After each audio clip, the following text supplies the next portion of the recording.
Well, this is almost, it's unbelievable that the President of the United States, if this is true, had a discussion with the head of the FBI of the United States and asked him to back off an investigation. You can't make it up. For folks at home who may be Trump supporters, Trump voters, and they need help kind of connecting the dots on this, you said it's unbelievable.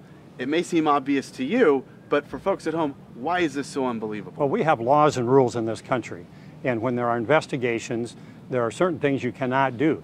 You can't shoot witnesses. You can't intimidate investigations. You can't attempt to influence them.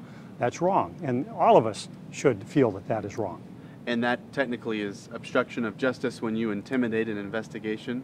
Correct? Yes, the obstruction of justice statutes, and there's several different ones, but basically if you attempt to influence, intimidate, or obstruct the due administration of justice, then that is a federal felony.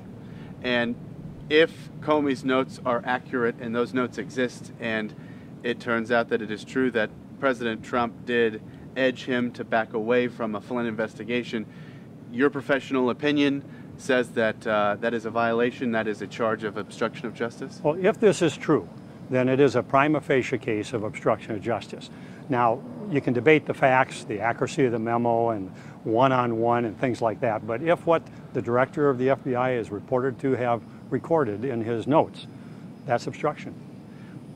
If it comes out that that is true, where do we go next? Is that something that the Department of Justice investigates? Could we see a hearing or trial for the President of the United States? I think there are two directions. One is the criminal direction, the investigation, and I think a special prosecutor is definitely going to be needed now. So that will proceed down that track. And then you move into the congressional arena, and it could be such things, the impeachment, things like that. And that's very, very serious, obviously. Yeah. So special prosecutor is needed. Is the one roadblock right now from making that happen Republicans in Congress, Republicans in power, Attorney General Jeff Sessions? Do they need to put politics aside to make sure that we get a fair and non-biased, I guess, investigation? I think everyone would hope that politics would be put aside. If you follow the history of Watergate, some of the most courageous congressional members were the Republican members that investigated President Nixon. And I think we need to come together and just get to the truth. Whatever it is, everyone should want to hear what happened and what's the truth.